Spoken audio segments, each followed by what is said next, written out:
yang sama-sama kita hormati para habaib, para tuan-tuan guru, para alim dan ulama, Bapak Bupati, Bapak Wakil Bupati, Bapak Sekda, Bapak DPRD, Kepala Kantor Kementerian Agama, Ketua Majelis Ulama Indonesia, Bapak Kapolres, Bapak Ketua Pengadilan Negeri.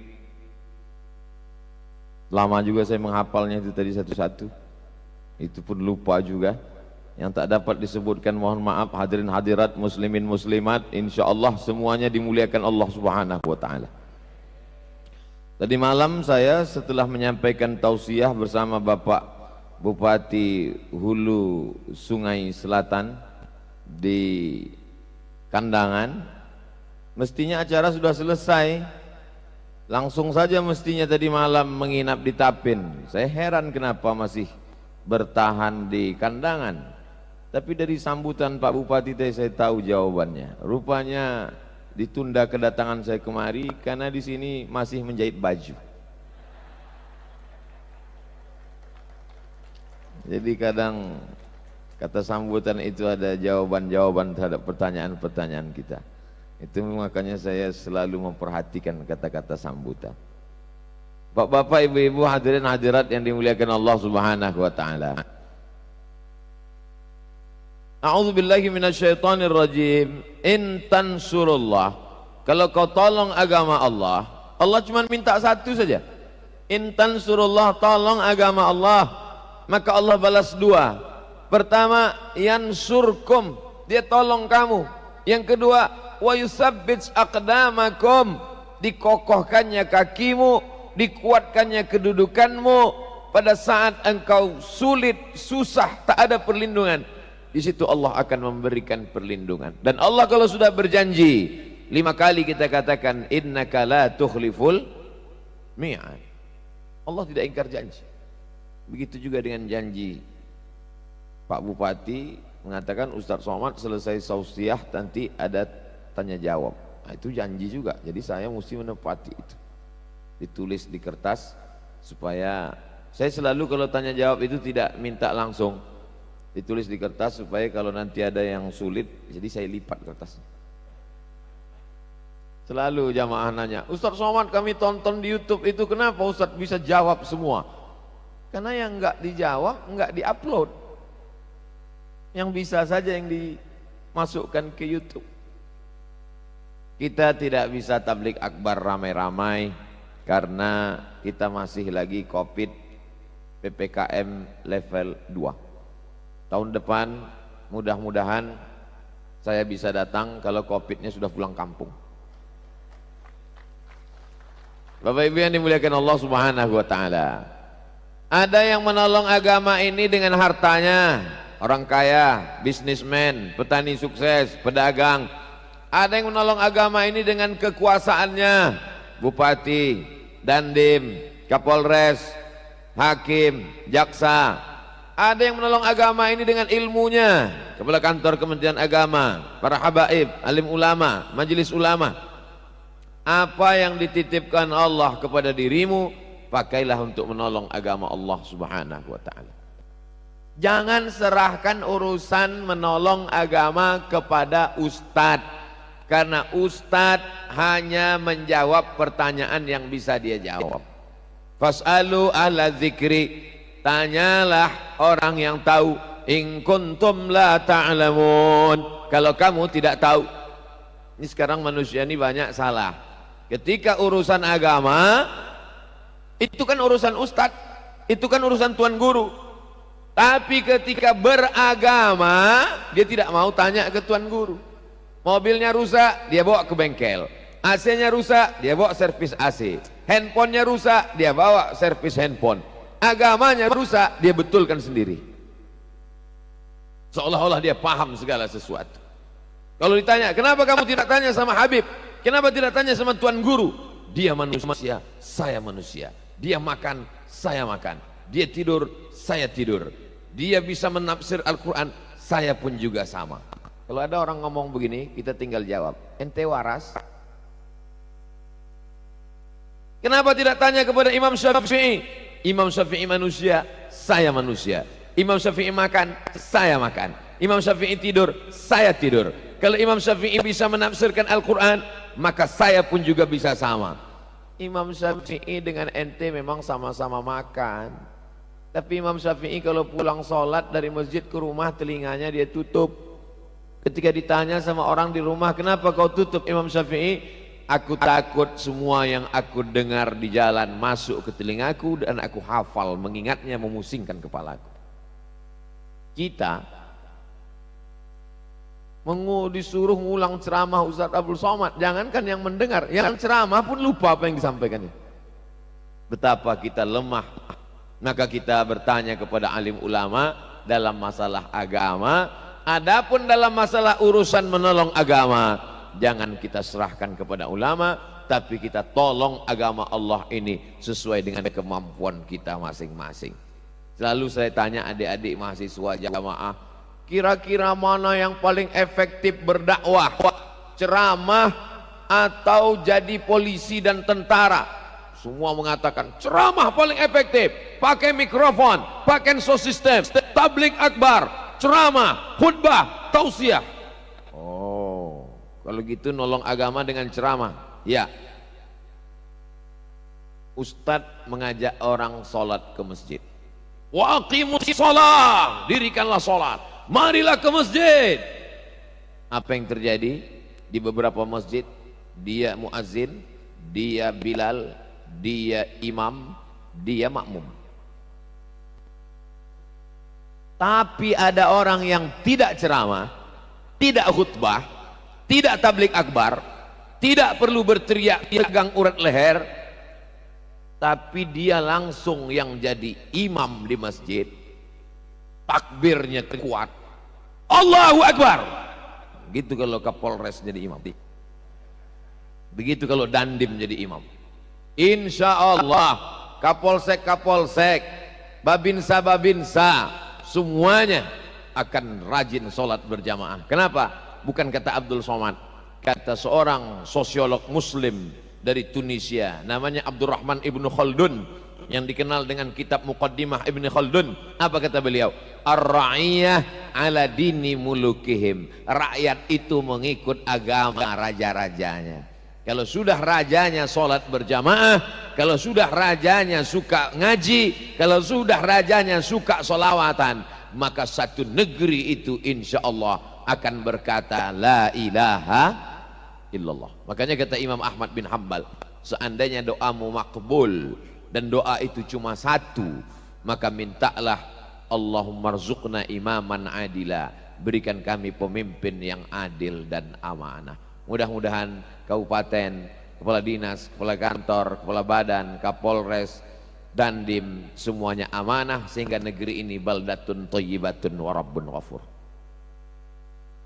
Pak Ustadz, gimana kalau saya minta doa supaya diberikan suami yang soleh? Kalau ibu minta suami yang soleh, yang dapat rahmatnya cuma ibu sendiri. Ibu sampai sekarang belum mau berbagi dengan yang lain. Saya sekedar mancing aja. Mana tahu ada yang bilang mau. Tapi kalau satu daerah, kalau kepala desanya, satu desa akan mendapatkan rahmatnya. Kalau ada kecamatan, satu kecamatan dapat merapatkan rahmatnya. Kalau satu kepala dinas, satu kantor dinas akan mendapatkan rahmatnya. Begitu pentingnya kekuasaan. Jadi ada sebagian orang mengatakan, kekuasaan ini tidak penting Pak Ustadz, politikus itu isinya tikus. Sampai ada orang mengatakan, a'udzubillahi minas siyasah. Orang selalu bilang, a'udzubillahi minas syaitanir rajim. Dia enggak, a'udzubillahi minas siyasah. Aku berlindung kepada Allah dari siasat politik.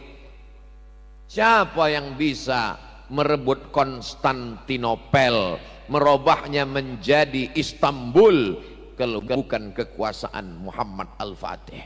Siapa yang bisa merebut Palestina yang dijajah oleh Israel, kalau bukan Salahuddin Al-Ayyubi? Siapa yang bisa merubah masjid yang dulu dipegang oleh Syiah berubah menjadi Ahlu Sunnah wal Jamaah, kalau bukan Sultan Salahuddin? Orang barat susah menyebutnya Salahuddin, mereka menulis dalam buku literatur mereka Sultan Saladin. Salahuddin Jadi kekuasaan amat sangat penting.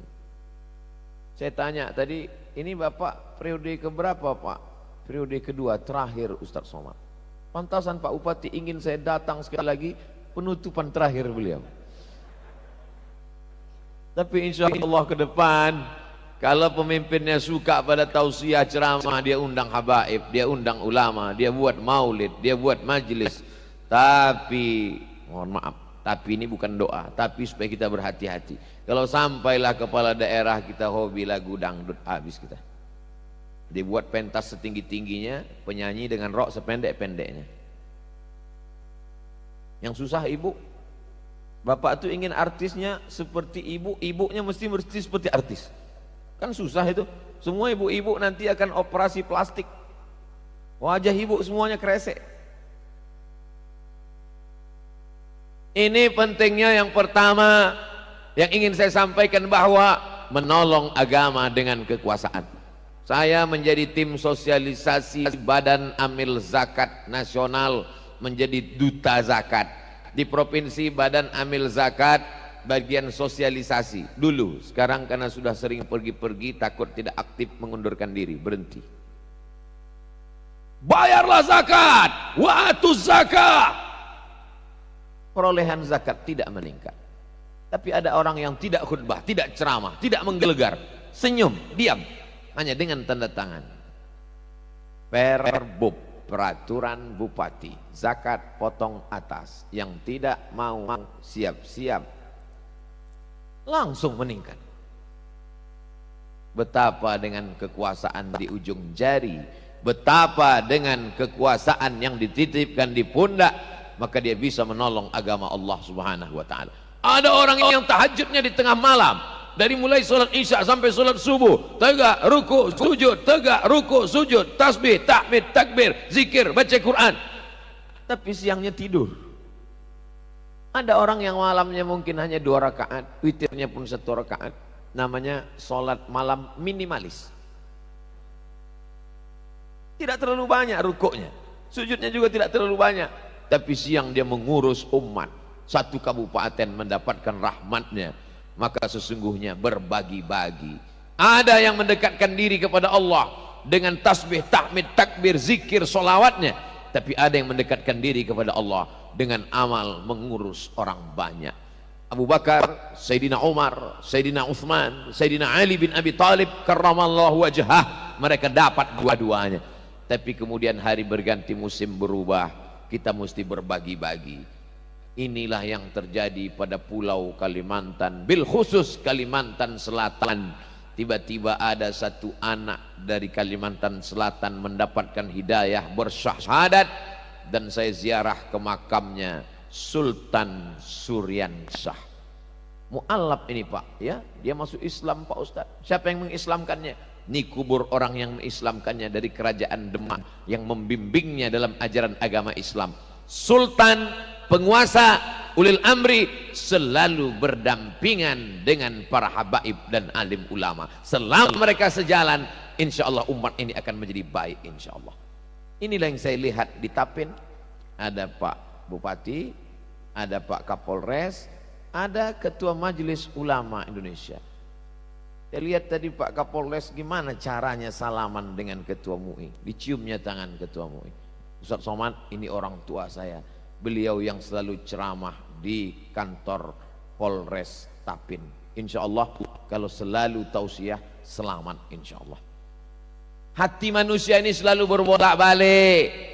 Yusbihu mu'minan, paginya beriman, wa yumsi kafiran, petangnya bisa kafir. Tapi kalau terus ngaji, ada pengajian duha, rupanya ini kajian duha, kajian menjelang matahari naik, ada kajian zuhur. Nanti petang ibu-ibu wirid yasin, ada kajian asar. Dari maghrib ke isya ada lagi pengajian di masjid Surau Langgar Musola. Kemudian malam tahajud, zikir, munajat kepada Allah. Ada kajian subuh. Itulah yang membuat hati kita ini menjadi kuat. Ya muqallibal qulub, engkau yang membolak-balikkan hati, sabbit qalbi, kokohkan hatiku ala dinik, dalam agamamu, wa ala ta'atik, dalam ketaatan kepadamu. Pertama yang ingin saya sampaikan, bahwa agama bisa ditolong dengan orang yang dititipkan amanah di ujung jarinya, di ujung telunjuknya, di ujung tangannya. Selama masih ada, pakailah untuk menolong agama Allah SWT. Dengan telunjuknya dia bisa menunjuk. Ada jalan yang berlobang, ada masjid yang belum selesai, ada pondok pesantren yang WC-nya tidak cukup, santrinya 1000, WC-nya 10, ngantrinya sampai jam 8. Dengan satu kali tunjuk dia bisa tunjuk. Jalan langsung jadi aspal. Pesantren langsung muncul kelas-kelas baru. Masjid langsung siap. Tapi tentu tetap ikut aturan. Jangan sampai dia tunjuk, selesai itu datang KPK, selesai. Nauzubillah, kita tidak mau juga menolong agama lalu kemudian tidak tepat sasaran menjadi temuan. Berarti kita sudah zalim kepada pemimpin. Allahumma waffiq ulata umurina, pemimpin-pemimpin kami, bupati, wakil bupati, DPRD, orang yang kau titipkan jabatan, condongkan hati mereka untuk menolong agamamu dengan kekuasaan yang kau berikan pada mereka ya Allah. Selesai tanggung jawab saya. Nanti kalau saya di akhirat ditanya Allah SWT, hai Abdul Somad, sudahkah kau ceramah di depan bupati, kepala daerah? Sudah ya Allah. Sudahkah mereka amalkan? Aku tak tahu, setelah itu aku pulang. Jamaah yang dimuliakan Allah SWT, jangan pisau itu tajam ke bawah tapi tumpul ke atas. Kalau menceramahi masyarakat, takutlah kepada Allah, takutlah kepada Allah. Selesai itu, kalau ke atas jumpa bupati, takutnya Pak. Jamaah yang dimuliakan Allah Subhanahu wa taala, kullukum ra'in, setiap kamu pemimpin, wa kullukum mas'ulun, setiap kamu akan disoal, akan ditanya di hadapan Allah. Menjadi bupati itu tidak lama, hanya 10 tahun 2 periode, tapi hisabnya di akhirat lama sekali. Tapi kalau kekuasaan dipakai menolong masjid, menolong para habaib, alim ulama, majelis, pondok pesantren, sampai hari kiamat masjid tetap dilaksanakan subuh, zuhur, asar, maghrib, isya sampai hari kiamat. Pesantren itu orang menghafal Quran pagi, petang, siang dan malam, mengalir pahalanya sampai hari kiamat insyaallah. 1545 Indonesia merdeka,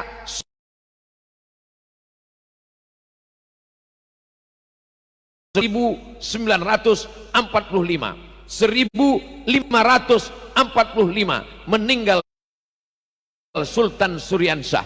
400 tahun sebelum kemerdekaan Indonesia, 400 tahun, 4 abad lamanya. Sampai hari ini masjidnya di samping Sungai Queen masih tegak berdiri, dan saya sholat di sana. Sholat saya bersama jamaah mengalir ke makam pahala beliau. Itulah enaknya menjadi pemimpin. Pakailah itu walaupun tinggal beberapa tahun lagi. Jamaah yang dimuliakan Allah Subhanahu wa taala, ini bukan hanya untuk Pak Bupati, kepala dinas juga, kepala dinas, kepala badan, kepala kantor yang berkepala maupun tak ada kepala, sesuai dengan kemampuan kita masing-masing. La yukallifullahu nafsan illa usaha. Lalu kami yang perempuan ini Pak Ustadz, perempuan jangan macam-macam.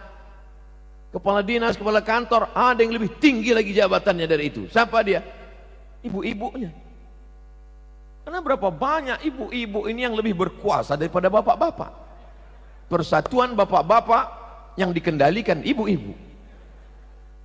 Kalau ibunya suka ngaji, ibunya suka maulid, ibunya suka majelis, ibunya pencinta para habaib dan ulama, lagu-lagu di rumahnya solawat, salatullah, salamullah, si bapak pun di rumah tenang hatinya. Tapi kalau sudah ibunya keong racun, kucing garong, cinta satu malam, kabi kaci kabi gam, selimut tetangga, pulang-pulang berbadan dua, hancur dunia persilatan. Ibu luar biasa.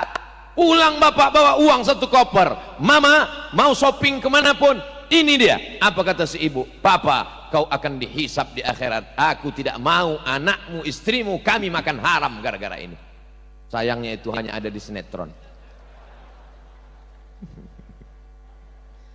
Lebih baik kami tidur beralas koran, lebih baik kami makan ikan asin daripada kau beri kami makan haram, Pak. Begitu yang tertulis di skenario. Apa ibu yang dimuliakan Allah Subhanahu wa ta'ala? Dunia mata, dunia ini kenikmatan, dunia ini mut'ah, nikmat. Wa khairu mata'iha, sebaik-baik seindah-indah kenikmatan al-mar'atus salihah, perempuan yang salihah, allati tu'inu ala imanihi, yang menolong iman suaminya. Berapa kali suaminya itu ingin berbuat jahat, tidak jadi. Selama ibu masih rajin nelpon, abang sedang di mana? Dengan siapa? Pulang jam berapa? Dunia masih selamat. Itu namanya cerewet syariah. Abang lagi di mana? Di Jakarta. Di hotel mana? Hotel syariah. Alhamdulillah. Padahal pas ngomong itu aja di hotel syariah. Habis itu pindah ke konvensional. Tapi kalau sudah ibu berhenti merasa bukan urusanku, yang penting aku solehah, masalah nerakamu urusanmu, urus saja nerakamu, aku urus surgaku. Sesungguhnya dunia sudah kiamat, Bu. Dunianya tetap, tapi isinya sudah hancur lebur. Gara-gara ceramah Ustaz Somad ini istri saya makin rajin cerewet ini. Keselamatan dunia akhirat. Mungkin kalau ceramah Ustaz Somad sekali saja belum tentu masuk ke telinga, tapi ada orang yang amar ma'ruf nahi mungkar. Dia bukan profesor doktor. Tadi Pak Bupati mengatakan penceramah kita Profesor Dr. Abdul Somad, di ujungnya ada titel yang tak saya sebutkan. Nama saya pendek Pak Bupati, UAS, ujian akhir semester. Jamaah yang dimuliakan Allah Subhanahu wa ta'ala, yang pertama adalah kekuasaan. Selama ini orang tidak mau sholat ke masjid. Kenapa? Karena orang sudah tahu bahwa muazzinnya, imamnya dari dulu tidak pernah ganti-ganti. Hayya 'alas shalah.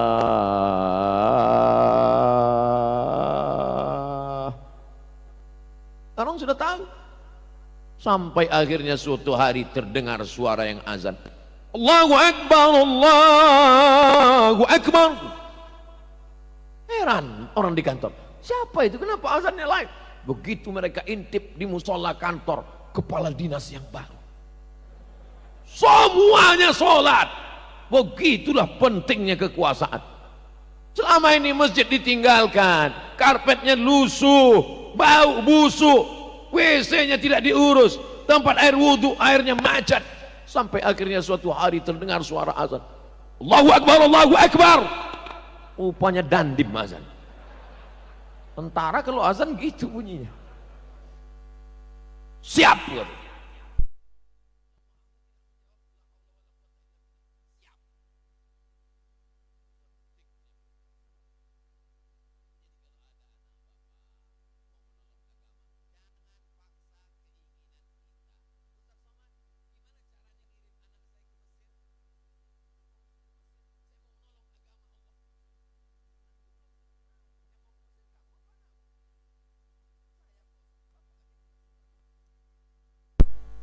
Anak kita terserah mau jadi apa. Mau jadi polisi, silakan. Mau jadi tentara, silakan. Mau jadi pengacara, silakan. Mau jadi jaksa, silakan. Mau jadi hakim, silakan.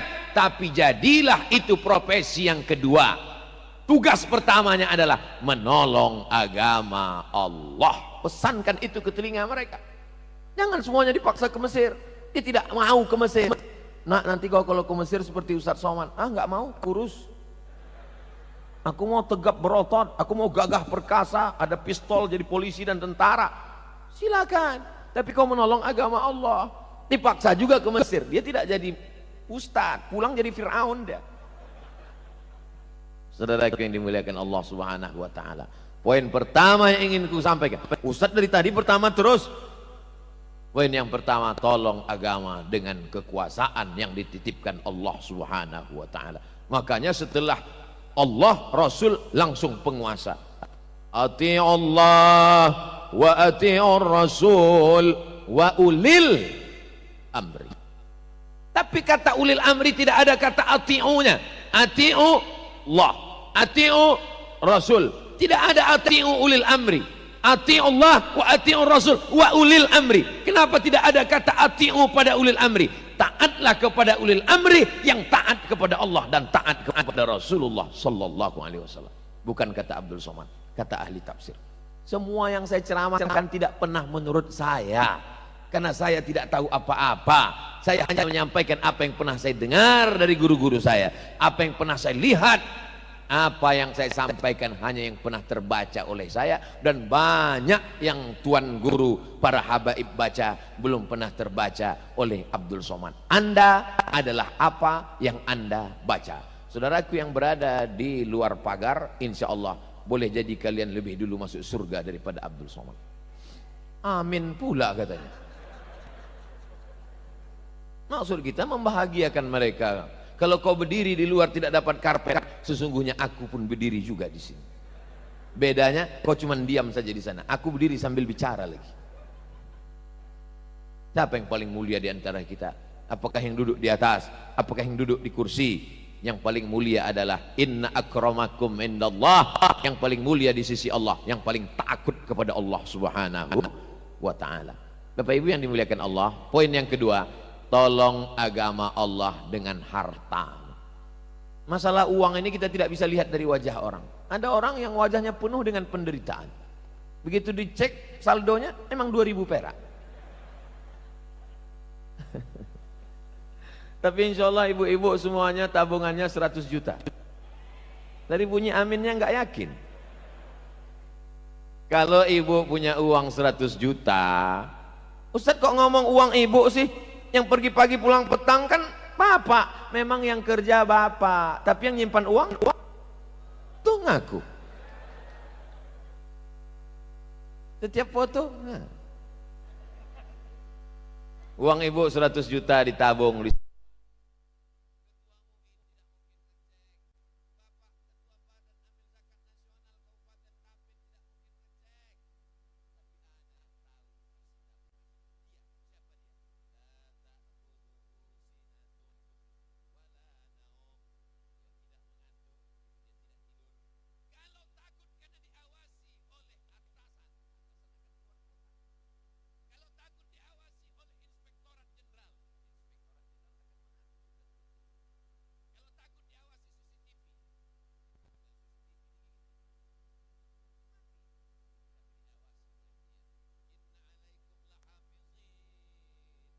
Kiraman katibin ya'lamuna ma taf'alun. Kalau dalam tabunganmu 100 juta, maka bayarkanlah ke Badan Amil Zakat Nasional Kabupaten Tapin 2,5%.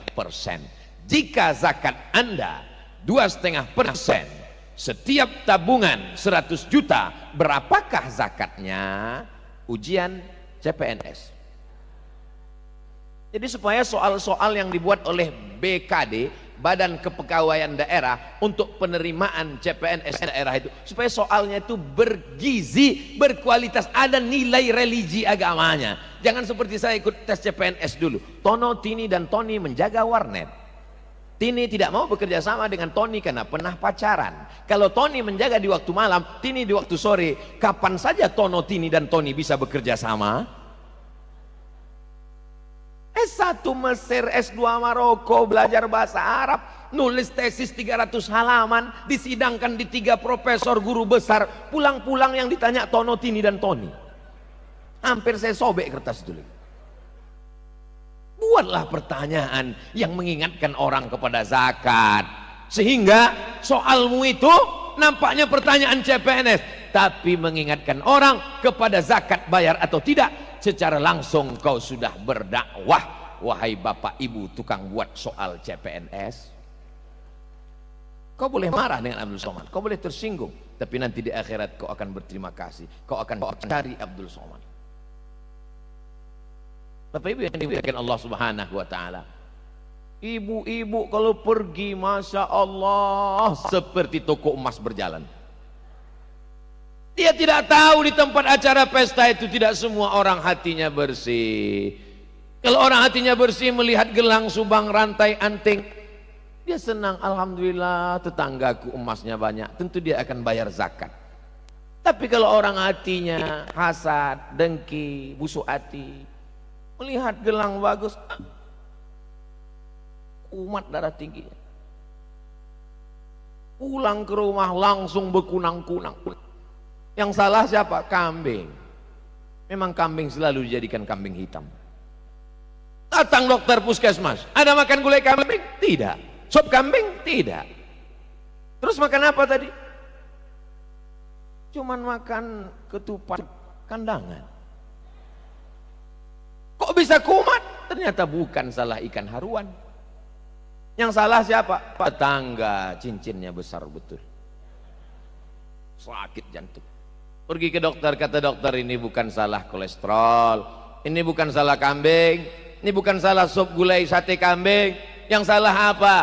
Kalau bahasa dokter itu orangnya lembut, dia ngomong, ini Ustadz namanya faktor psikologis. Apa sih faktor psikologis itu? Faktor psikologis adalah sesuatu yang mempengaruhi pola detak jantung. Oh, busuk hati, tidak senang melihat nikmat orang, susah melihat penderitaan orang, senang dia yang menderita. Ini bukan sifat orang beriman. Orang beriman, in tamsaskum hasanatun tasuhum, kalau kamu dapat nikmat mereka susah hati. Wa in tusibukum sayyi'atun, tapi kalau kamu dapat musibah, yafrahu biha, senangnya bukan main. Si Anu kemarin meninggal, alhamdulillah. Maaf salah baca, ternyata bapaknya yang meninggal. Enggak jadi.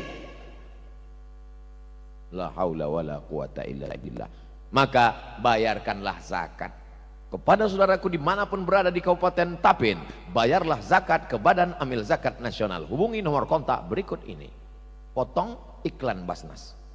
Saudaraku yang dimuliakan Allah Subhanahu wa taala, ada orang-orang yang mati menghadap Allah, hartanya banyak, surat tanahmu, sawitmu, tambang batu baramu, perakmu, cincinmu, gelangmu, antingmu, semua menjadi milikmu, namamu, STNK, BPKB, akte notaris tanah.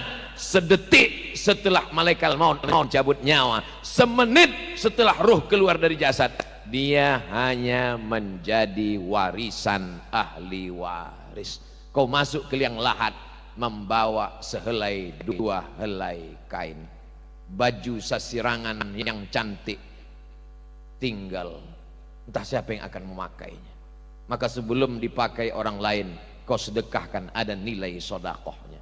Saudaraku yang dimuliakan Allah Subhanahu wa taala, baju ibu yang 3 lemari tinggal. Datang anaknya buka-buka lemari, baju mama jadul, ketinggalan zaman. Akhirnya dia gunting untuk pel lantai. Mana kalau sempat mengusap kepala anak yatim? Ustadz Habib berceramah, usaplah kepala anak yatim, rambut anak yatim akan bersaksi setiap helainya. Maka setiap anak yatim yang gondrong, itu yang paling banyak dapat sedekah. Bukan gitu maksudnya. Itu adalah kata-kata kiasan. Sebagaimana banyak jawabannya, sehebat apa paling banyak pahalanya. Kamathali habbah, seperti satu biji, ambatat sab'a sanabil, tumbuh 7 bulir, 7 cabang. Wa fi kulli sumbulatin mi'atu habbah, dalam satu cabang ada 100 biji. Wallahu yudha'ifu liman yasha. Allah melipat gandakan sesuai dengan kehendak Allah. Wallahu wasi'un alim. Allah Maha tahu siapa yang ikhlas. Allah Maha luas karunia-Nya. Orang bakhil, bin medit, bin pelit, bin kedekut, Bapak Ibu hafal nasabnya. Dia simpan itu uang. Wa tuhibbunal mala hubban jamma. Kamu cinta kepada harta secinta-cintanya sampai tidak menetes sedikit pun.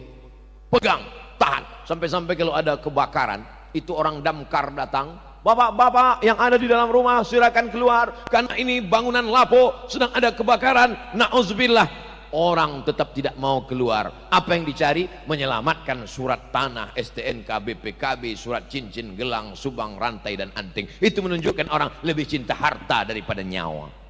Kalau ditanya, mana yang lebih kau cinta? Nyawa atau harta? Nyawa. Omongannya bohong. Yang tepatnya saat kebakaran, ternyata dia lebih cinta hartanya. Akhirnya mati ditimpa, roboh bangunan, terbakar, terpanggang, tak membawa apa, mati menghadap Allah Subhanahu wa taala. Jadi banyak orang sekarang kalau sudah pengajian, dulu sebelum pengajian rajin bisnis, dagang, toko, ruko, tanam padi, online. Setelah pengajian, Bapak enggak bisnis. Saya sudah meninggalkan dunia Pak Ustaz. Tapi Bapak masih hidup. Ya nunggu malaikat maut Pak Ustaz. Agama ini ditolong dengan hartamu saudaraku. At-tajir pedagang, as-saduq jujur, al-amin amanah, ma'an nabiyyin, kalau dia mati dia akan bersama dengan para nabi, was-siddiqin, bersama dengan orang-orang yang benar, was-syuhada, bersama dengan orang mati syahid, was-sholihin, bersama dengan orang-orang soleh. Mudah-mudahan anak cucu kita di Kabupaten Tapin kaya raya semuanya. Lalu saya berikan motivasi, anak-anak kita semangatkan bisnis mereka, anak-anak kita, tapi jangan sampai lupa kepada agama Allah. Silakan mobilmu sejauh mata memandang, jangan ceramahkan, jangan beli mobil, mobil tidak dibawa mati, jangan bangun rumah, rumah tidak dibawa mati. Silakan mobilmu banyak. Oh, itulah mobilnya langsung datang. Silakan mobilmu banyak. Mobilmu berapa? Ada 5 Pak Ustaz. Kenapa yang di rumah cuma 1? Yang 4 sudah kuwakafkan untuk majelis taklim, untuk ambulan, untuk membantu fakir miskin dan duafa. Inilah mobil yang akan masuk ke dalam surga sama kopling dan gasnya sama remnya sekalian. Jangan katakan dunia ini mesti kita tinggalkan. Kalau dunia ini kita tinggalkan akan diambil orang lain. Kita akan terjajah. Negeri ini kaya raya, gemah ripah loh jenawi, tongkat dan batu jadi tanaman. Kalau mau melihat bagaimana suburnya negeri ini, datanglah kalian ke Tapin. Bunga-bunga naik sampai ke atas pentas. Tapi nampaknya bunga plastik. Yang asli di bawah. Bapak Ibu yang dimuliakan Allah Subhanahu wa taala, bangkitkan semangat anak kita. Ibu jangan pernah menyuruh anak fakir miskin. Nah, kau nanti jadi orang miskin aja. Kada al-faqru ayyakuna kufran. Hampir saja kefakiran membuat orang menjadi kafir. Kafir, fakir, fakir, kafir, kafir, fakir, fakir, kafir, tipis setipis kulit bawang. Maka dia mesti jadi kaya raya. Nah, kau mau jadi orang kaya, kau akan bangun masjid. Kebetulan nama ibunya Aisyah, bangun masjid Aisyah. Kebetulan nama ibunya Fatimah, bangun masjid Fatimah. Kebetulan nama ibunya Khadijah, bangun nama masjid Khadijah. Kebetulan nama ibunya enggak usah disebut, enggak enak. Saudaraku yang dimuliakan Allah Subhanahu wa taala, tolong agama Allah dengan hartamu kalau kau punya harta. Sekarang ini kita sedang ngitung-ngitung diri kita. Tadi yang pertama nolong agama Allah dengan kekuasaan. Nampaknya aku enggak masuk. Jangankan jadi bupati, wali kota, gubernur, polres dan dandim, di rumahku aja aku tak berkuasa. Di rumah pun tak berkuasa. Abang, bersihkan lantai, mandikan anak, mama mau arisan. Orang seperti ini dikubur tidak kena azab kubur. Pas mau diazab sama Mungkar Nakir, kata malaikat, ini nggak usah diazab, dia sudah terlalu azab di dunia. Mana tahu ada ibu yang kejam, nanti ibu kasihkan kabar gembira ke bapak. Papa sabar aja dengan aku, papa sudah bebas azab kubur, Pak. Allahumma inni a'udzubika min azabi jahannam wa min azabil qabri wa min fitnatil mahya wal mamat wa min syarri fitnatil masihid dajjal. Membuktikan azab kubur itu ada. Saudaraku yang dimuliakan Allah Subhanahu wa taala, tolong agama Allah dengan harta. Ada yang namanya wajib zakat 2,5%. Ada yang namanya wajib zakat. Kamu sudah bayar zakat? Saya tiap tahun bayar zakat Pak Ustadz. Jangan cerita zakat Pak Ustadz, tiap tahun saya bayar zakat. Berapa zakatmu? 2,5 kilo. Itu zakat fitrah, bodoh.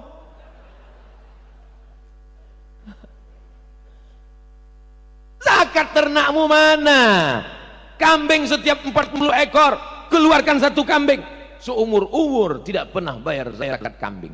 Menurut hasil USG terakhir, ini kambingnya 39, 1 hamil.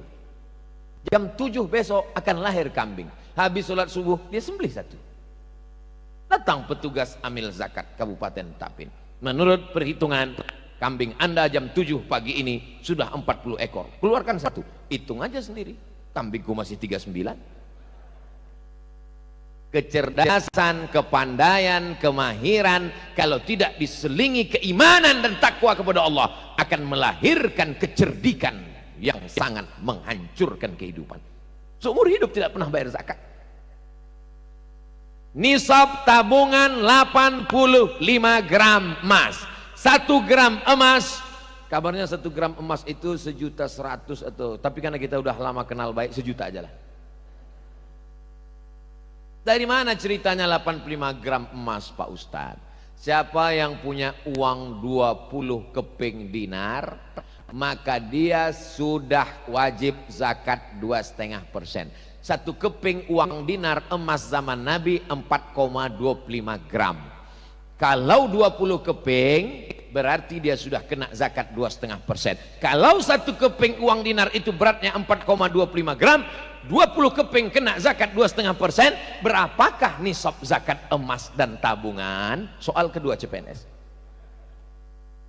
1 keping 4,25 gram kali 20 keping sama dengan 85 gram. Ingat angka 85. 85, 85, 85, 85, 85. Jangan nanti pulang ke rumah berubah menjadi 58. Zakatnya rubu'ul usur, rubu' 1/4, usur 1/10, 1/4, 1/10, 2,5%. Maka keluarkanlah zakatnya. 1 gram 1 juta, 85 gram 85 juta. Begitu angkanya mau sampai 85, dia cerdas, dia pandai, tapi tak ada takutnya kepada Allah. Dia cek saldo 80 juta, aman. 84 juta, aman. 84 juta 999.000 tidak aman, kacau. Nanti akan ada zakat 2,5%. Langsung dia ke bank, langsung dia transfer, langsung dia kurangi. Beli tanah, beli kebun, beli mobil, beli rumah, beli itu, beli ini. Datang orang ambil zakat. Nampaknya zakat Anda setelah laporan dari Bank Syariah Indonesia BSI, kabarnya sudah 85 gram, sudah kena nisab 2,5%, sudah haul 1 tahun. Tidak, cek aja sendiri. Oh iya, berkurang, tinggal 5 juta. Tapi Allah Maha tahu. Apa doa malaikat? Allahumma ati mumsikan, Allahumma ati munfiqan khalafa. Orang yang berzakat, orang yang berwakaf, orang yang bersedekah, berilah dia ganti ya Allah.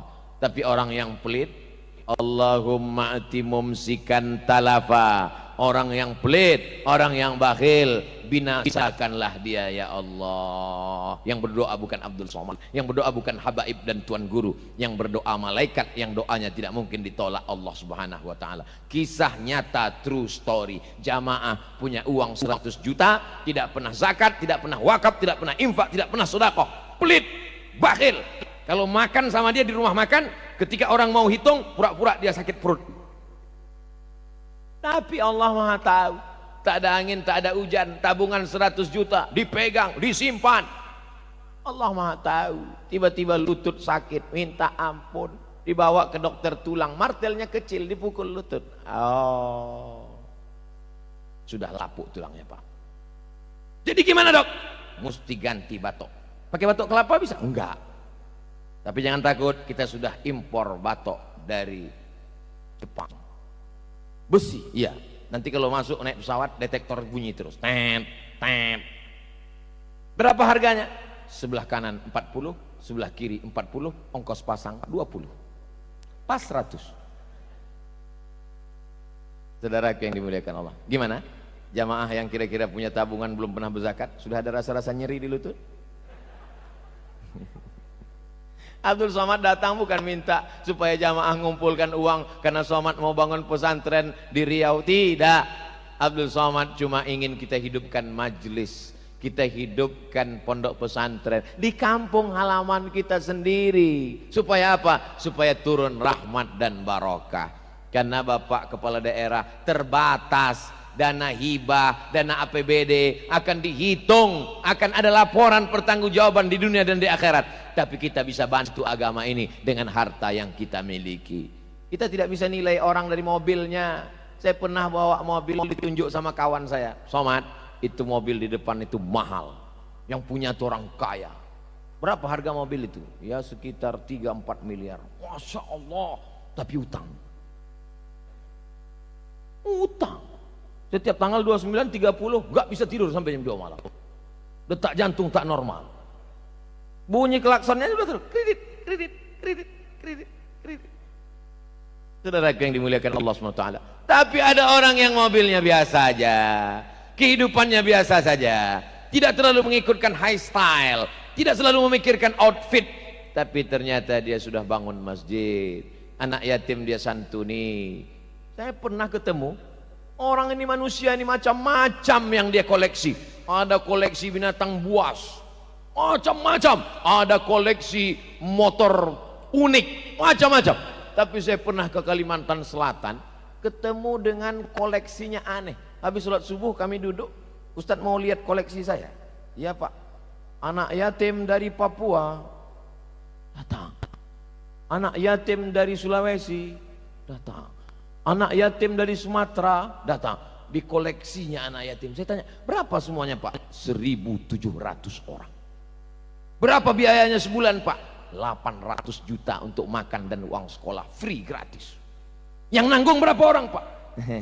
Saya sendiri Pak Ustadz. Orangnya ada, tak boleh sebut nama, menjaga kode etik jurnalistik. Makhluk-makhluk seperti ini hampir-hampir punah, perlu kita budidayakan. Mereka ini sudah nasibnya sama seperti dinosaurus, ada dalam Jurassic Park. Saudara yang dimuliakan Allah Subhanahu wa Ta'ala. Kedua, tolong agama Allah dengan harta. Yang ketiga, kita sedang hitung diri kita. Tadi Ustaz Somad nolong agama Allah dengan kekuasaan, nampaknya aku tak ada kekuasaan. Menolong dengan harta, nampaknya aku tak punya harta. Tinggal satu lagi saudaraku harapan. Kalau di sini pun kau tak juga punya, mati aja lah. Satu-satunya harapan lagi, apa dia? Menolong agama Allah dengan dakwah. Ini lagi tinggal harapan. Lemas saya Pak Ustadz, saya tak pandai ceramah. Ceramah bukan dakwah. Ceramah hanya satu bagian dari dakwah. Ibu-ibu, ibu rumah tangga, bukan ustazah, bukan profesor doktor, tidak tamat dari Al-Azhar Kairo Mesir, tidak dari Darul Mustafa Tarim Hadramaut Yaman, sekedar ibu rumah tangga. Habis sholat maghrib ke isya, ajarkan anaknya Iqra. Mama, kok kita nggak pindah-pindah Iqra terus? Mohon maaf nah, mama cuma bisa Iqra. Bataba, tatata, sasasa. Setelah itu luruskan Fatihahnya Bu. Bismillahirrahmanirrahim. Rohnya kurang tebal nak. Bismillahirrahmanirrahim. Alhamdulillah, hanya kecil nak, hanya tidak bergerak. Kalau dipegang dada tak bergetar dia nak. Kalau belum bisa, di belakang ada cabai halus, ada cabai rawit, kokunya. Alhamdulillahi Rabbil Alamin, hanya dalam ke dalam. Alhamdulillahi Rabbil Alamin, Ar-Rahmanir Rahim, Maliki Yaumiddin. Iya pakai tasydid. Iyyaka na'budu wa iyyaka nasta'in. Ihdinas shirata. Dalam bahasa Arab itu tidak sama seperti bahasa kita anakku. Di sana ada sha, di sana ada sa, di sana ada tha, di sana ada sya. Jangan mentang-mentang baru ngaji Iqra semua supaya fasih sya. Assalamualaikum. Yang saya hormati Ustaz Somad. Ihdinas siratal mustaqim. Qafnya di dalam. Siratal ladzina, za tipis. Karena di atas sana za, ada za, ada dha, ada ja. Jangan semua jadi j anakku. Ijajah Nasrullah. Siratal ladzina an'amta 'alaihim ghairil maghdubi 'alaihim waladdallin. Salat dia subuh, zuhur, asar, maghrib, isya, tahajud, witir, doa, qabliyah, ba'diyah, awabin, isyraq, taubat, maka pahalanya mengalir sampai ke ibu. Walaupun ibu perempuan biasa, walaupun ibu rumah tangga. Jangan berhenti. Pak Bupati, Kepala Dinas, Kepala Kantor, Kapolres, selamat mereka menolong agama dengan kekuasaan. Orang kaya, selamat mereka menolong agama dengan harta. Kita yang tak punya harta dan kekuasaan, tolong agama dengan dakwah. Tugas utama kita adalah mengajak orang. Mengajak bukan mengejek, merangkul bukan memukul. Ud'u ila sabili rabbik. Ajak orang ke jalan Allah. Orang yang kekal abadi adalah orang yang mengajak ke jalan Allah. Sudah meninggal dunia ratusan tahun, Abdul Somad masih mencari makamnya Syekh Muhammad Nafis Al-Banjari, karena kitabnya kami baca di Pulau Sumatera, Durrun Nafis. Masih saya cari makamnya Syekh Muhammad Arsyad Al-Banjari, karena kitabnya kami baca di ujung Pulau Sumatera, Sabilal Muhtadin Syarah Siratal Mustaqim, Nuruddin Ar-Raniri, Mufti Kerajaan Aceh, sekarang Provinsi Nangro Aceh Darussalam. Meninggal dunia, orang tetap mencari, berkirim Al-Fatihah dari Sabang sampai Papua. Orang di Nusantara membaca kitab Sabilal Muhtadin, mengalir pahalanya. Berbuatlah sesuatu yang mengalirkan pahala. Kalau kita ketemu dengan anak kecil umur 5 tahun pakai kutek hitam, bibirnya pakai lipstik tebal, pakai shadow, pakai make up di sebelah hijau, di sebelah biru, rambutnya 3 warna, merah, kuning, kelabu, maka sesungguhnya ada guru yang luar biasa di rumah. Tapi kalau kita ketemu anak kecil yang jilbabnya panjang, lagunya solawat, salatullah, salamullah, kabupaten kita tidak kurang dari orang-orang soleh. Saya 3 hari ini sudah keliling dari Banjarmasin sampai ke tepi sungai. Apa yang Ustaz lihat? Baru kali inilah pengajian korinya sampai 3 kori. Seolah-olah saya mau ditunjukkan, hai Abdul Somad, kau jangan cerita kori. Di sini pengajian duha aja 3, apalagi pengajian nanti malam. Bisa 7 kori tampil. Maka kalau ada masyarakat kita yang tidak bisa membaca Quran, maka sesungguhnya dia seperti ayam mati di lumbung padi. Padinya banyak, tapi dia tidak menggunakan paruhnya. Maka Bapak Ibu jangan pernah malu untuk belajar Quran. Tidak ada dalam Islam S1 22, S2 24, S3 27. Tidak ada batasan ilmu dalam Islam. Utlubil ilma minal mahdi ilal lahdi. Bukan hadis Nabi. Kata-kata hikmah bagus, ada dalam tafsir An-Naisaburi. Mana ada orang belajar di liang lahat Pak Ustadz? Ada. Orang meninggal dunia setelah dimasukkan ke liang lahat tetap dibacakan talqin. Ya fulan bin fulan, idza ja'aka al-munkar wa nakir. Kalau datang malaikat munkar nakir bertanya, "Man rabbuka?" Katakan Allah. "Man nabiyyuka?" Katakan Nabiuna Muhammad SAW. "Ma imamuka?" Katakan Al-Qur'an. "Man ikhwanuka?" Katakan Al-Mu'minun. Kita di Kalimantan Selatan masih baca talqin. Alhamdulillah. Kalau ada orang membid'ahkan talqin, hadis tentang talqin mayat setelah dikebumikan diriwayatkan oleh sahabat Nabi Abu Mamah Al-Bahili. Hadisnya sahih apa dhaif? Kata Imam Al-Hafiz Ibnu Hajar Al-Asqalani dalam kitab Talkhis Al-Habir, hadis tentang talqin, hadisnya isnaduhu salih. Hadisnya salih. Hadisnya salih. Sahih, hasan. Antara sahih dan hasan, salih. Layak untuk diamalkan. Tapi kata Ustaz kami tidak boleh ditalqinkan Pak Ustaz. Ada seorang ahli hadis, hafal hadis 300.000 hadis, mengatakan talqin itu sunnah. Tiba-tiba ada Ustaz yang baca hadis cuma 2, itu pun laptopnya hidup. Begitu laptopnya mati, hadisnya langsung jadi bahasa Indonesia. Kau lebih percaya mana? Saya tidak paksa jamaah untuk ikut saya, tapi saya lebih percaya kepada Al-Imam Al-Hafiz Ibnu Hajar Al-Asqalani, Khatimatul Huffaz, penutup para hafiz. Apa kata Syekh Mufti Ulama Azhar, Syekh Atiyah Saqar, membacakan talqin untuk orang meninggal dunia tidak memudaratkan pada yang meninggal, tak memudaratkan pada yang hidup. Yang meninggal mendapat rahmat, yang hidup mendapatkan pelajaran. Hai fulan bin fulan, kalau datang malaikat mungkar nakir bertanya kepadamu, katakan Tuhanku Allah. Yang hidup jadi tahu, oh nama Tuhan kita Allah. Saya sangka selama ini Tuhan kita hantu. Tuhan. Baru dia tahu nama Allah. Sekalian sebagai dakwah. Mungkin selama ini dia tidak mengenal Islam. Kita kenalkan namanya siapa? Allah. Adakah Tuhan selain dia? La ilaha illa huwa. Apakah dia hidup? Dia tidak hidup. Dia maha hidup. Al-Hayyu. Apakah dia mengatur kehidupan kita? Al-Qayyum. Apakah dia kaya? Lahu ma fis samawati wa ma fil ardh. Adakah yang bisa menolong kalau tidak izin dari dia? Man dzalladzi yashfa'u 'indahu illa bi'idznih. Tahukah dia apa yang ada dalam hatiku? Ya'lamu ma baina aydihim wa ma khalfahum wa la yuhituna bi syai'in min 'ilmihi illa bima syaa. Apakah dia punya kekuasaan? Wasi'a kursiyyuhus samawati wal ardh. Sulitkah dia mengatur berapa ranting yang patah, berapa daun yang jatuh, berapa cacing yang belum makan? Wala ya'uduhu hifzuhuma. Hebatkah dia? Wa huwal aliyyul azim. Itulah yang kalau kita baca setan lari tunggang langgang karena kekuatan ayat kursi. Kemarin Pak Ustadz ada tetangga saya kerasukan setan, saya bacakan ayat kursi, setannya malah ketawa. Loh iya, orang yang bacakan perbuatannya seperti setan. Masa setan ngusir setan? Melanggar kode etik, sesama setan dilarang saling mengusir. Saudaraku yang dimuliakan Allah, kami tersinggung dengar ceramah Pak Ustadz, berarti setan. Biasanya kalau kertas sudah datang itu berarti sesuai dengan kode etik 600 ml.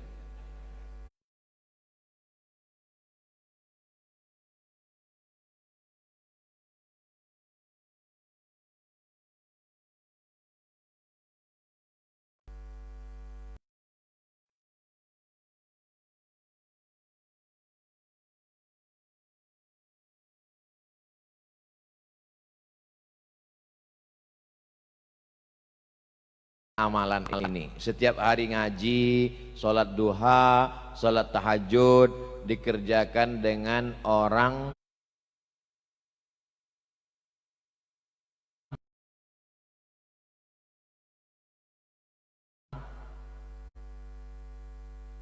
lain selalu baik. Dua, melayani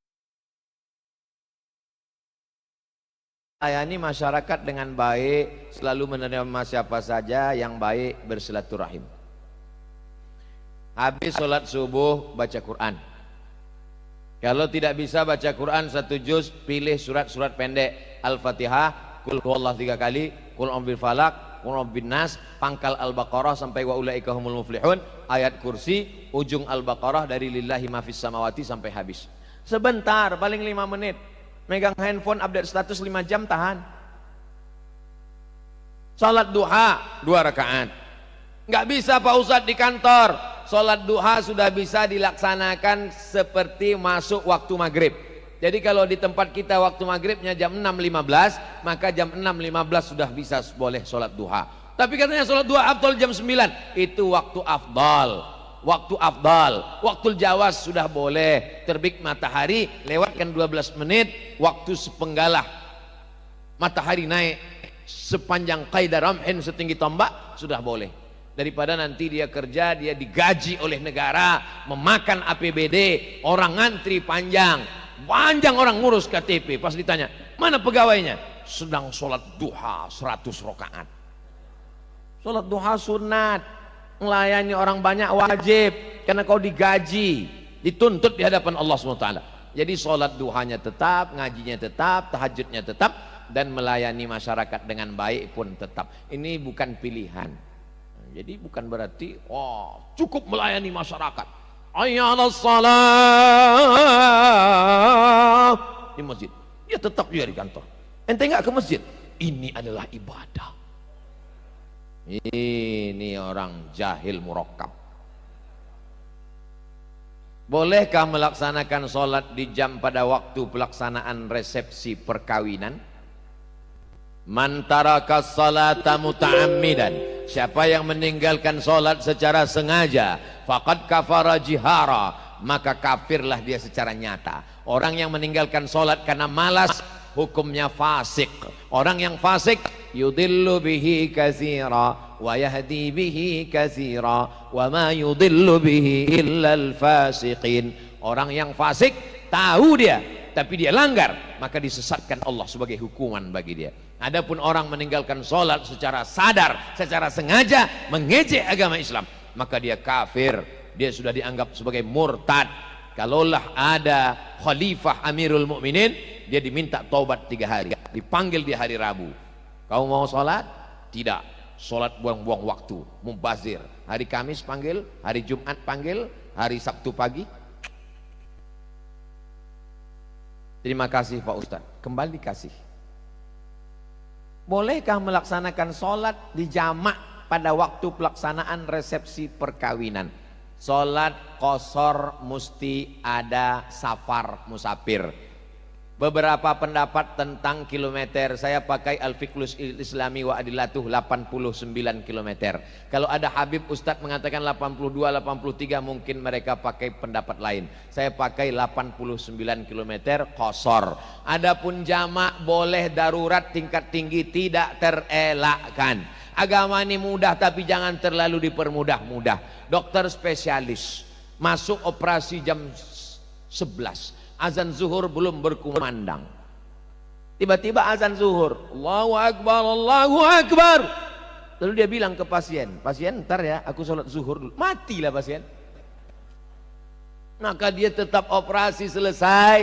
Ternyata selesai operasinya jam 4, asar sudah lewat, sudah masuk, zuhur lewat. Maka dia jamak takhir, tidak pakai qashar. Zuhurnya ditarik ke asar, namanya jamak takhir tanpa qashar karena darurat tingkat tinggi.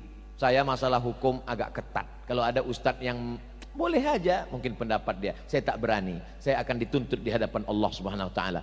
Idza rawaina fil ahkami syaddatnahu, kata Imam Ahmad bin Hambal. Kalau kami meriwayatkan dalam masalah hukum, kami ketat. Jadi saya tidak berani mengatakan pengantin hanya duduk lalu kemudian menjamak.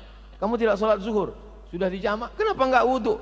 Takut luntur make up, takut bulu mata copot karena plastik semua. Bagaimana jika seorang istri keluar rumah tidak memakai hijab? Engkau saudaraku, anak laki-laki, anak muda yang gagah perkasa, kau cukup urus pusar sampai lutut saja. Asal tutup pusarmu sampai lutut. Ingat, pusar sampai lutut. Jangan nanti sore main poli yang ditutup pusar sama lutut. Pusar sampai lutut, cukup aman. Tapi setelah kau menikah, kullukum ra'in, setiap kalian pemimpin, wa kullukum mas'ulun ar-ra'iyatih, setiap kalian akan ditanya tentang istrimu. Selangkah istrimu keluar rumah tidak menutup aurat, pakai baju you can see, you kamu can bisa see melihat, you can see, kau bisa melihat ketiak bini saya, maka kau akan dituntut dihisab di hadapan Allah Subhanahu wa taala. Berat tanggung jawab laki-laki ini. Makanya banyak beberapa laki ingin operasi plastik jadi perempuan. Namanya lady boy, wajahnya lady, kakinya boy. Baca Quran istrimu, kau akan dituntut. Habis sholat maghrib panggil istrimu, sini baca Quran. Bismillahirrahmanirrahim, Yasin wal Quranil Hakim. Anak nomor 2 baca a bataba sasasa jajaja. Perasaan kami terus yang baca Quran, papa nggak baca Quran. Waktu sudah singkat, sebentar lagi azan isya. Rupanya nggak pandai baca Quran. Kau akan dituntut di hadapan Allah. Wajib bagi laki-laki 5. Hak perempuan terhadap suami 5. Pertama, makanan. Kedua, pakaian. Ketiga, tempat tinggal. Keempat, pendidikan. Kelima, perhatian. Saya diberi ijazah oleh keturunan Syekh Muhammad Arsyad Al-Banjari yang ke-6. Syekh Muhammad Arsyad Al-Banjari, anaknya, cucunya, cicitnya yang ke-6 memberi saya ijazah. Aku ijazahkan buku kakekku Syekh Muhammad Arsyad Al-Banjari kepada engkau wahai Abdul Somad, Kitabun Nikah. Gemetar saya. Saya kan udah nikah. Kenapa dikasih Kitabun Nikah lagi? Saya baca beberapa baris. Laki-laki yang balik berakal mampu belanja maka wajib dia menikah. Tapi kalau dia tidak mampu mengamalkan hadis Nabi, faman lam yastati', kalau tak sanggup fa'alaihi bisawm, banyak-banyak dia puasa sunat. Kalau dengan puasa sunat lemah libido seksualnya, dia lapar, dia lemah, dia haus, maka tak nampaknya cewek cantik. Jadi kalau ada kawannya bilang, bro itu ada cewek, aku udah gak lihat, udah mau mati aja udah. Laki-laki punya istri 4, ketika cerai 1 orang dan mau nikah lagi yang ke-5, apakah menunggu masa iddah? Ini nanya apa mancing? Tidak ada iddah laki-laki, yang ada iddah perempuan. Iddah perempuan itu wal mutallaqatu yatarabbasna bi anfusihinna thalathata quru. Perempuan yang berpisah dengan suaminya, dia baru boleh menikah dengan laki-laki lain setelah 3 kali suci, 3 kali quru, 3 bulan. Supaya apa? Maaf, untuk mengetahui apakah di dalam perutnya ada janin atau tidak. Kalau ternyata janinnya kosong, tidak ada anak, barulah dia boleh menikah dengan laki-laki lain supaya tidak campur aduk nasab. Sekarang kan udah ada tes pack, Pak Ustadz. Kan sudah ada tes pack. Maaf.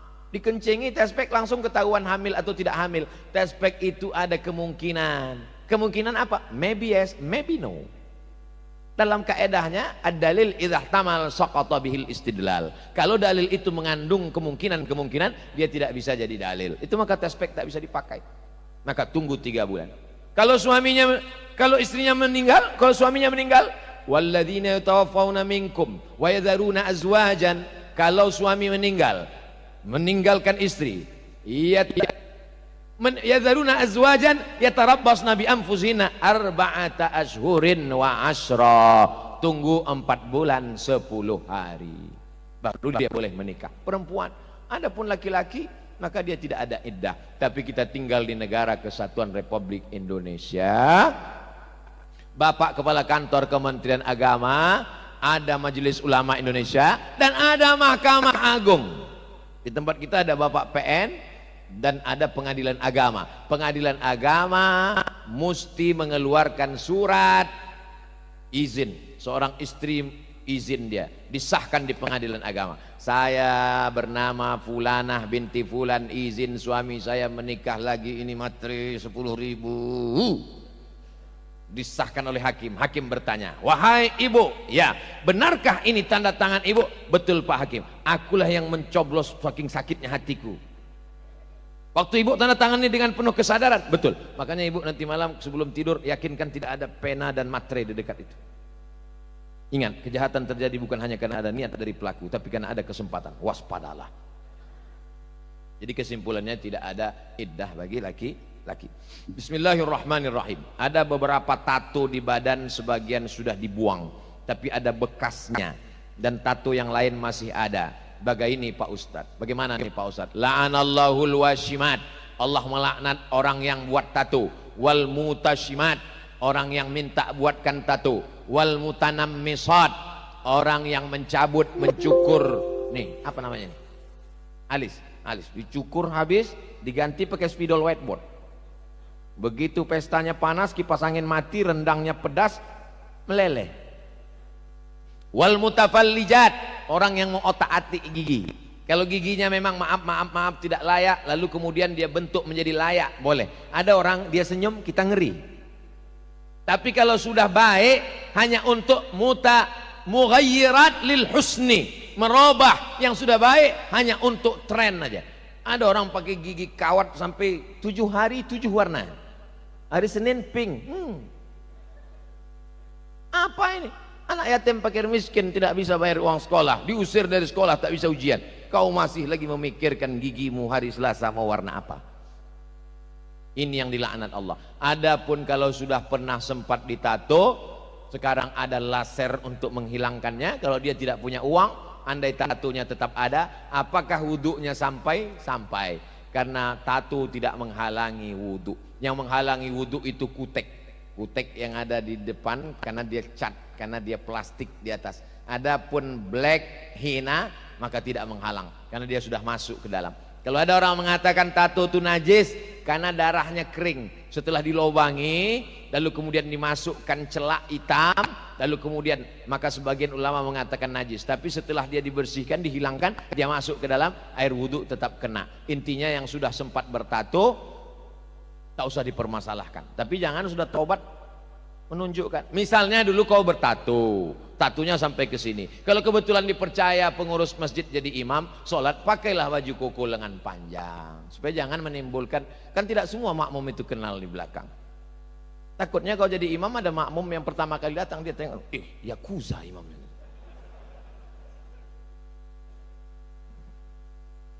Yang sudah sempat buat tato, bertobat nasuha, Allah terima. Yang belum buat tato, tak usah buat tato. Jangan gara-gara ini, aku mau buat tato lah. Iya, kalau kau masih muda, masih berotot, masih gambar ular naga. Begitu kau kurus, keriput, kena penyakit gula, langsung jadi cacing hutan. Saya seorang tenaga medis. Terkadang saya terpaksa terlambat sholat atau bahkan sudah lewat waktu sholat dikarenakan saat itu sedang menangani pasien gawat. Apakah saya berdosa, Pak Ustadz? Man taraka sholata, siapa yang meninggalkan sholat muta'ammidan, sengaja, tidak ada uzur apapun, sedangkan ini dia darurat tingkat tinggi, ad-darurat tubihul mahzurat, amat sangat genting tak terelakkan, maka dia bisa jamak tapi tanpa qasar. Tapi jangan gara-gara ini lalu jamak, nanti di akhirat saya dituntut Allah SWT.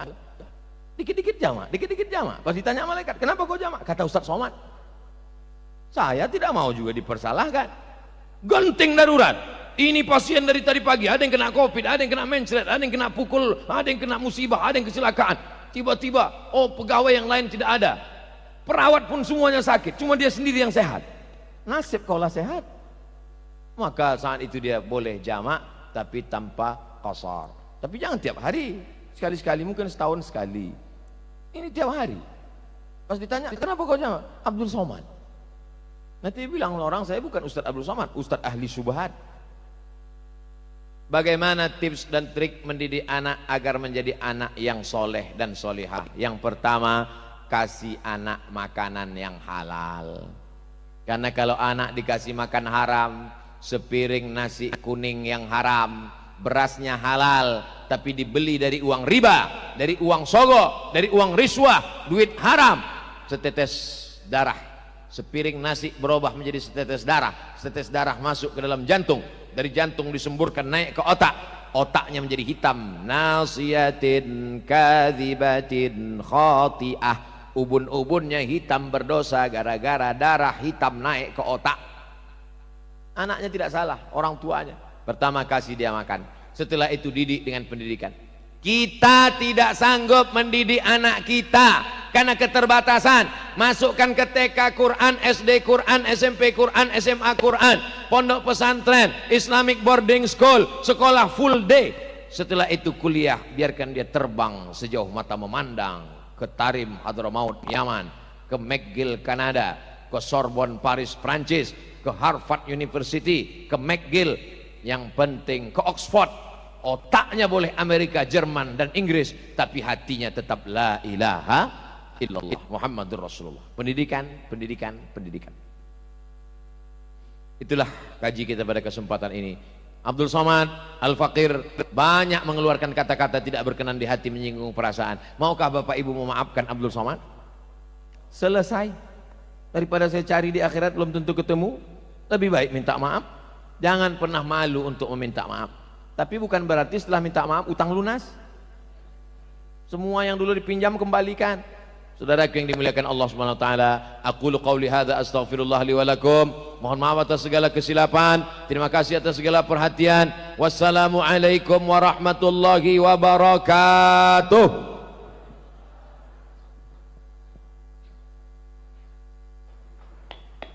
Dimohon kepada undangan jangan berjalan dulu. Mari kita selesaikan doa. Diharapkan kepada jamaah laki-laki dan perempuan jangan bubar dulu karena ada acara terakhir, yakni acara puncak doa. Hadirin wal hadirat jamaah tausiah duha rahimakumullah. Mari kita bersama-sama berdoa yang dalam hal ini akan dipimpin oleh Ketua Majelis Ulama Indonesia Kabupaten Tapin.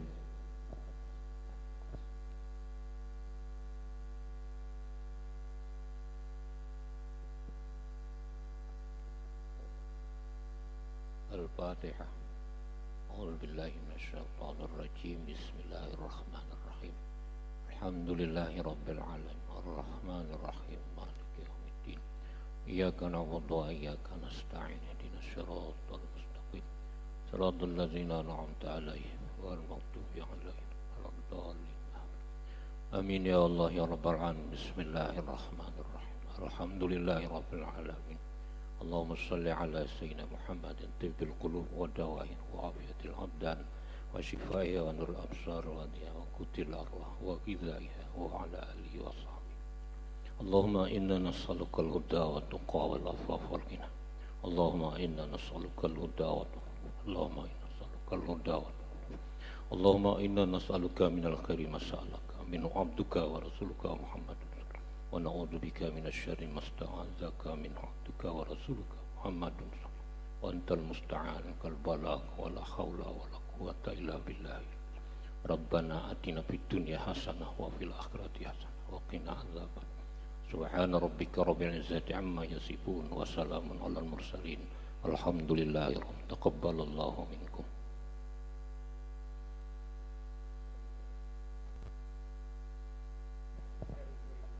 Dengan berakhirnya doa tadi, maka berakhir pula kegiatan tausiah duha pada hari ini.